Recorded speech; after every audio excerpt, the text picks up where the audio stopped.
Okay, so you want to know what's happening in the design world, right? I mean, who has time to wade through a ton of articles and reports? Right. We've been doing the digging for you. Today we're diving deep into Salone del Mobile 2025. You know, the Milan International Furniture Fair? Yeah, it's a big one, happening pretty soon, actually, April 8th to the 13th. That's right. At Fiera Milano in Rome, Milan. And for this deep dive, our source actually has a pretty long history with the Salone. They do. Even though their own company, ASKT, they won't be exhibiting this year. Interesting. ASKT, they make those contemporary dining chairs, right? Exactly. But they've still given us some really fascinating insights about the fair. Okay, so we want to bring you beyond just like the surface. You know, the really key insights about this massive event so you can walk away feeling like really in the know. Absolutely. Because Salone del Mobile, it's way more than just a furniture exhibition, isn't it? Well, for sure. It's like the premier international stage for everything furniture and design. It really sets the tone for what we're going to be seeing right now. Yeah. Trends that pop up in Milan, they often end up shaping global interiors for years to come. Yeah. And it's like the epicenter of design innovation. Okay. So huge global influencer. How did a furniture fair in Milan become this big of a deal? What's the backstory? Well, it's had quite the journey. Started back in 1961. Wow. Yeah, just as a local showcase.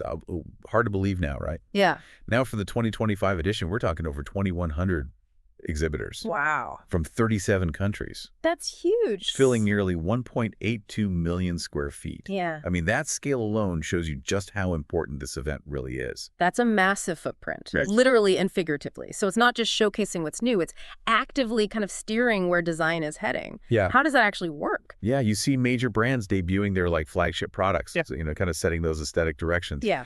Buyers from all over the world attend. They're there to make those purchasing decisions that then ripple out, into retail trends. Yeah. Designers, architects, they go to the salon to get inspiration, to see the latest in materials, innovations, manufacturing techniques. And what our source really emphasized is how the fair blends cutting-edge innovation with those long-standing traditions in design. The real focus on what they call emotional design. Emotional design. That's an interesting phrase. What does that mean exactly? Does that mean it goes beyond just being functional or looking good? Yeah, think of it as design that really tries to connect with you on an emotional level. Okay. Provoking feelings like comfort, joy, nostalgia, even just a sense of well-being. Right. It's about understanding that psychological impact of, form material, even how a piece interacts with the space around it. And that idea of emotional resonance, it's really at the heart of this year's theme. Okay, so design that resonates. Within this huge event, what are the key areas that we as, informed listeners should know about? Well, think of the Salone as this collection of interconnected districts, each one with its own focus. So at the core, you've got the Salone Internazionale del Mobile. Right. This is where you find the leading international furniture and home accessory brands. They present their latest collections there. It's the biggest section of the fair and, often seen as the main stage for those big announcements and trend-setting designs. Okay, the central hub. What else? Then there's Euro Cucina. This one's a biennial event, which makes it extra special this year. Okay.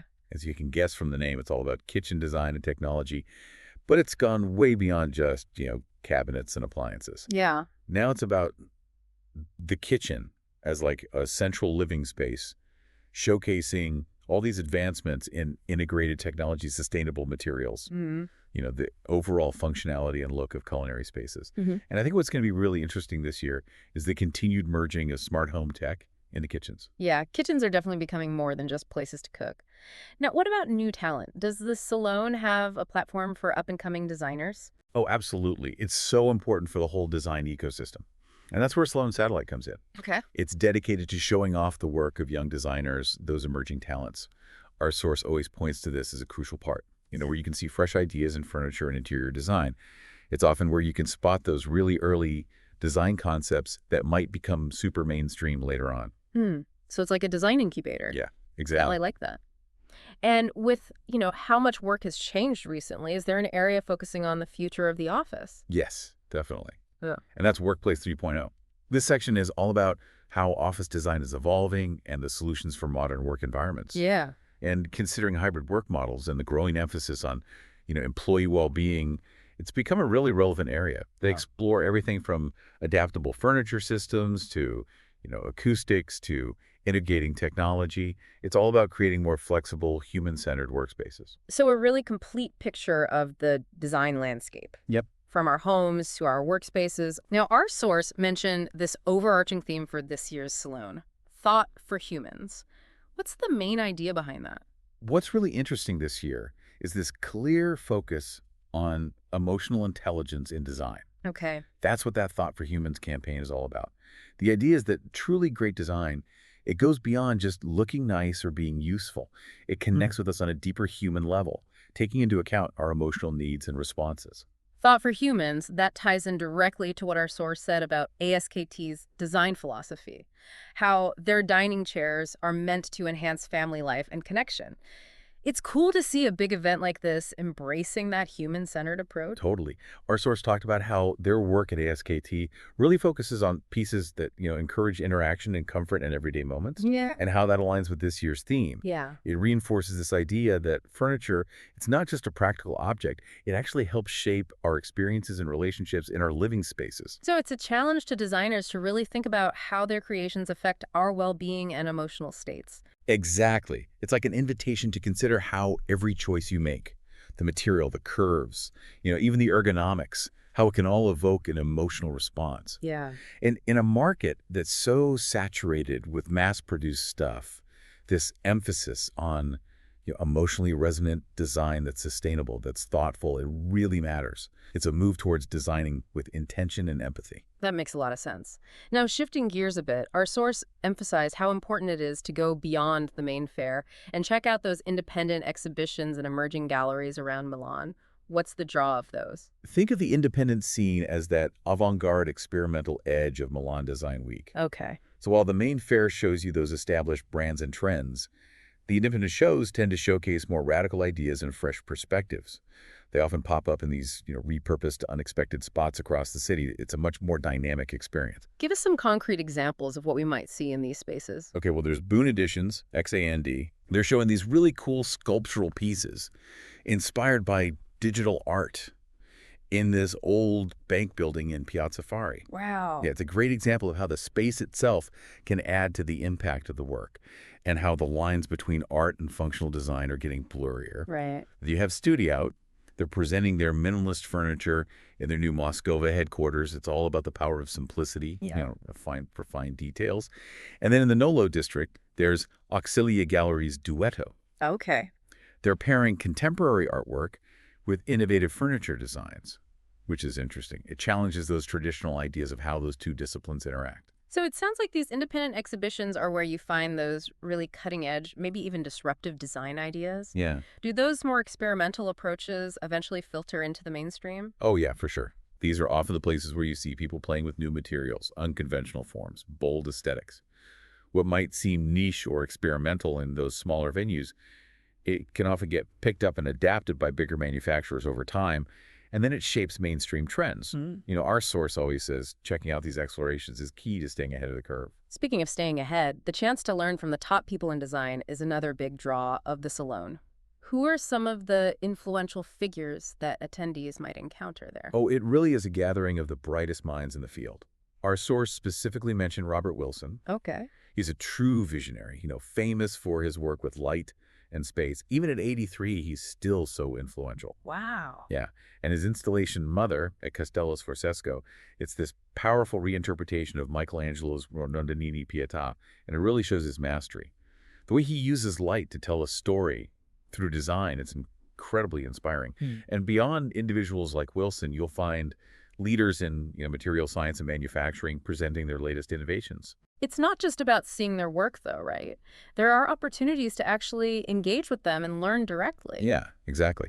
The fair has this full program of talks, panel discussions, roundtables with these industry leaders and experts in related fields. Okay. These sessions give you a chance to get insights into emerging trends, understand different perspectives on the big challenges. You can even get a glimpse into where the design world is headed. Our source has always found these discussions really stimulating and informative. Now, a crucial topic in today's world, sustainability. How big of a deal is that at Salone del Mobile? Sustainability, it's not just a trend at the Salone, it's fundamental. Yeah. And it's only getting more prominent. Okay. Our source highlighted this huge commitment from many exhibitors to both environmental sustainability and Yeah. creating products that last. This is showing up in the big investments they're making in advanced testing technologies to ensure durability and in adopting more sustainable production methods, often adhering to those rigorous international standards like ISO 971, which, by the way, can address things like environmental management systems and quality control processes, contributing to more sustainable outcomes. So it's not just about the materials themselves, but the entire life cycle and how things are made. Exactly. Our source has seen a clear shift towards using eco-friendly and recycled materials in furniture production. Plus, there's this focus on developing packaging that's innovative and less harmful to the environment. Yeah. It's clear that for a lot of the industry, sustainable practices aren't optional anymore. It's a core part of doing business, driven by responsibility and the growing demand for greener products. Now, besides the exhibits and the talks, networking is a huge part of any industry event. What's the networking scene like at Salone del Mobile? It's truly unmatched in the design world. You've got this incredibly diverse and international group of professionals, furniture buyers, product managers, architects, designers. It's amazing. Yeah. And those interactions, they're priceless. It's a chance to swap ideas, get different perspectives on market trends, and crucially form those collaborations that can lead to new projects and ventures. So it's about building relationships that go beyond the fair itself. Absolutely. Our source can tell you firsthand that so many important long-term professional relationships have started at the salon. Whether it's a quick chat at a booth or a more formal meeting, these connections can really shape your career and how you do business in the design world. It creates a sense of community. For our listeners who might be thinking about attending Salone del Mobile in the future, our source had some great practical tips. What are some of the key things to keep in mind? Plan ahead. That's key. With an event this massive, use the official app to figure out your route and what you want to see. Book your accommodations early, too, because Milan gets super busy during design week. Oh, and this might seem small, but trust me, wear comfy shoes. Okay, comfy shoes noted. You'll be doing a lot of walking. Yeah. And don't just stick to the main fairgrounds. Those independent galleries and offsite events often have the most inspiring and unexpected designs. Okay. When it comes to networking, be strategic. Know who you want to connect with, have your business cards ready, and be prepared to have real conversations about what you're interested in. Right. And lastly, give yourself time to just process everything you see. Right. The amount of information and inspiration can be overwhelming, so take a moment to absorb it all. That's great advice. Now, even though ASKT won't be there physically this year, their focus on innovation is still front and center. Absolutely.